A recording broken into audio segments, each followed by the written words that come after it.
వీడియోను చూస్తున్న వీక్షకులందరికీ నా నమస్సుమాంజలు తెలుపుతూ స్వాగతం పలుకుతున్నాను. నేటి మొదటి ప్రశ్న, క్రింది వాటిలో డాక్టర్ ఏఎస్ ఆల్స్టడ్ అనే వ్యక్తి ఏ క్రీడకు సంబంధించిన వ్యక్తి? Option 1 basketball, option 2 volleyball, option 3 hockey, option 4 cricket. ఇందులో కరెక్ట్ ఆప్షన్ ఆప్షన్ 2 వాలీబాల్. మరో ప్రశ్న, వాలీబాల్ ఆటనందు ఎఫ్ఐవిబి ఏ సంవత్సరంన 15 పాయింట్ల నుండి 25 పాయింట్లకు స్కోర్ను పెంచిన సంవత్సరం గుర్తించండి. ఆప్షన్ 1 1999 సంవత్సరం, ఆప్షన్ 2 2000 సంవత్సరం, ఆప్షన్ 3 2001 సంవత్సరం, ఆప్షన్ 4 2002 సంవత్సరం. ఇందులో కరెక్ట్ ఆప్షన్ ఆప్షన్ 2 2000 సంవత్సరం. మరో ప్రశ్న, సాధారణంగా క్రీడాకారులు బీచ్ వాలీబాల్ మ్యాచ్ల్లో ప్రతి ఎన్ని పాయింట్లకు కోర్ట్ చేంజ్ అవుతారు?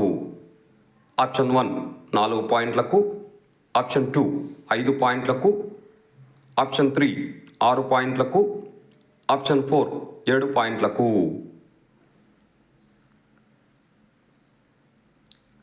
ఇందులో కరెక్ట్ ఆప్షన్ ఆప్షన్ 4 7 పాయింట్లకు. మరో ప్రశ్న, వాలీబాల్ ఆటకు సంబంధించిన ట్రోఫీని గుర్తించండి. ఈ ప్రశ్న డిఎస్సి 2014లో అడిగిన ప్రశ్న. Option 1 William Jones trophy, option 2 BG Gupta trophy, option 3 Kamala trophy, option 4 Shivani gold cup.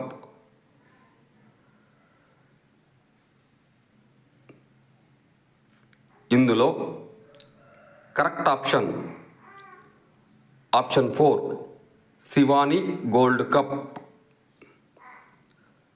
మరో ప్రశ్న, వాలీబాల్ ఆటనందు క్రీడాకారులు ఏదైనా తప్పు చేస్తే ప్రాథమికంగా హెచ్చరించుటకు ఉపయోగించు కార్డు యొక్క రంగును గుర్తించండి.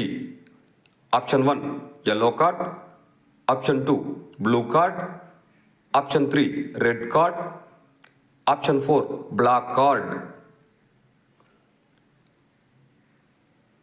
ఇందులో correct option option 1 yellow card. వీడియోను చూసినందుకు అందరికీ ధన్యవాదములు. మేము అడుగుతున్న ఈ ప్రశ్నలు భవిష్యత్తులో మీకు ఉపయోగపడాలని ఆశిస్తున్నాము.